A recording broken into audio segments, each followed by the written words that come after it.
Kalau kita bicara soal perjalanan paling suci dalam hidup, apa sih yang terlintas di benak Anda? Nah, dalam beberapa menit ke depan, yuk kita bedah panduan indah dari buku Petunjuk Nabawi Menyambut Sang Buah Hati.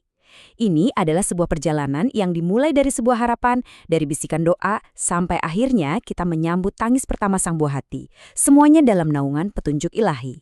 Oke, jadi perjalanan kita ini ada 5 tahap utama.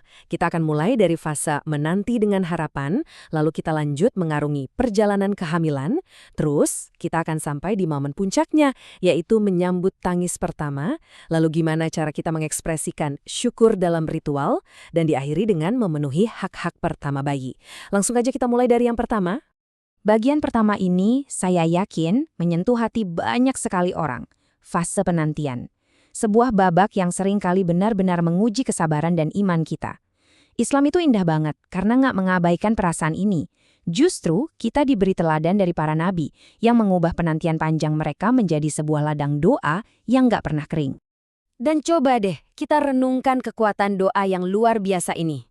Ini doanya Nabi Zakaria. Bayangin aja, di usianya yang sudah sangat senja, beliau dihadapkan pada sesuatu yang secara logika kayaknya mustahil. Tapi doanya ini menunjukkan sebuah keyakinan yang total. Nah, ini pelajaran penting banget buat kita. Ketika semua pintu logika seolah tertutup, pintu langit itu selalu terbuka lebar. Harapan kita kepada Sang Pencipta itu melampaui segala batasan. Nah, yang menarik, Islam itu nggak cuma ngajarin kita untuk minta, tapi juga gimana caranya mempersiapkan diri supaya permintaan kita itu layak diterima. Ada 3 pilar ikhtiar nih yang bisa menopang doa kita. Pertama, istighfar, untuk bersih-bersih diri dan membuka pintu rezeki. Kedua, sedekah yang sering disebut sebagai obat dari langit. Dan yang ketiga, rezeki halal. Ini pondasinya. 3 hal ini adalah cara kita untuk ibaratnya memantaskan diri di hadapannya. Dan ketika doa itu terjawab, babak baru pun dimulai. Perjalanan kehamilan. Wah, ini bukan sekedar proses biologis biasa ya. Ini adalah masa di mana sebuah amanah yang sangat suci dititipkan kepada kita. Panduan Islam di sini tuh indah sekali, karena merangkul tubuh dan ruh secara bersamaan. Nah, ini dia keseimbangan sempurna yang diajarkan Islam. Di satu sisi, jiwa sang ibu ditenangkan dengan lantunan ayat suci yang getalannya diyakini bisa sampai ke janin. Di sisi lain, jasadnya diperkuat dengan nutrisi terbaik dan ilmu medis modern. Jadi, spiritual dan sains itu nggak bertentangan, justru saling melengkapi dalam menjaga amanah ini. Dan di sini kita bisa lihat betapa luas dan penuh kasihnya syariat Islam. Agama kita ini sangat memprioritaskan kehidupan. Jadi, ketika seorang ibu hamil memutuskan tidak berpuasa karena khawatir dengan janinnya, itu bukan kelalaian loh. Justru itulah puncak ketaatan, sebuah ibadah dalam bentuk menjaga amanah jiwa yang baru. Sekarang kita tiba di puncak dari perjalanan ini, detik-detik persalinan. Sebuah momen yang penuh perjuangan, di mana rasa sakit dan harapan itu berpadu jadi satu. Islam membingkai momen ini sebagai waktu yang penuh berkah, bahkan disebut-sebut sebagai momen penggugur dosa. Kisah Maryam ini Masya Allah benar-benar luar biasa dalam membangun empati kita. Ayat ini mengabadikan betapa beratnya perjuangan seorang ibu, sampai terucap kata-kata putus asa. Tapi lihat, pertolongan ilahi datang tepat pada saat itu. Ini seakan memberi isyarat tentang betapa pentingnya dukungan psikologis, nutrisi, dan hidrasi di saat-saat kritis seperti itu.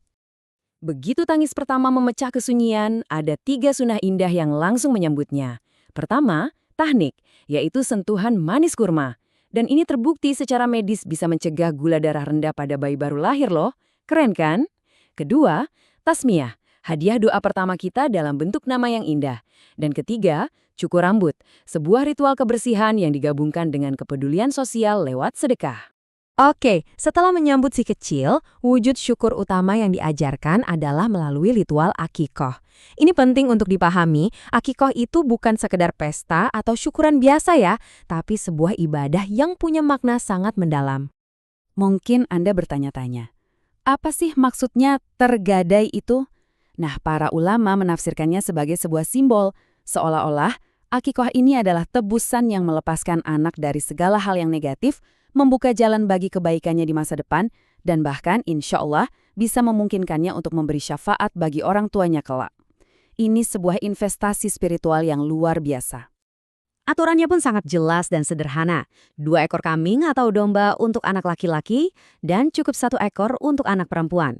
Ini adalah anjuran yang sangat ditekankan ya, khususnya bagi mereka yang mampu, sebagai wujud syukur kita dan juga untuk berbagi kebahagiaan dengan sesama. Mari kita masuk ke bagian terakhir yang sama sekali nggak kalah pentingnya. Hak-hak dasar yang dimiliki seorang bayi atas orang tuanya. Karena amanah itu nggak berhenti setelah akikoh teman-teman. Justru ini baru saja dimulai. Setidaknya, ada 3 pilar utama hak bayi. Pertama, hak mendapatkan nutrisi terbaik lewat ASI, yang merupakan vaksin alami pertamanya. Kedua, hak merasakan sentuhan dan kehangatan, karena kasih sayang adalah fondasi utama kesehatan mentalnya. Dan ketiga, hak untuk dilindungi secara spiritual lewat doa-doa yang diajarkan Rasulullah yang jadi semacam perisai dari gangguan yang tidak terlihat. Rangkaian bahasan kita ini membawa kita pada sebuah pertanyaan penutup yang sangat krusial, yang terinspirasi dari surah An-Nisa. Semua adab dan ritual penyambutan tadi itu kan baru awalnya saja ya.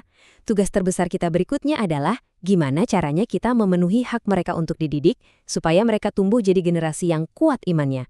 Generasi yang nggak kita khawatirkan saat kita tinggalkan nanti. Nah, bagaimana cara kita menunaikan amanah jangka panjang ini? Itulah pertanyaan yang harus kita renungkan bersama.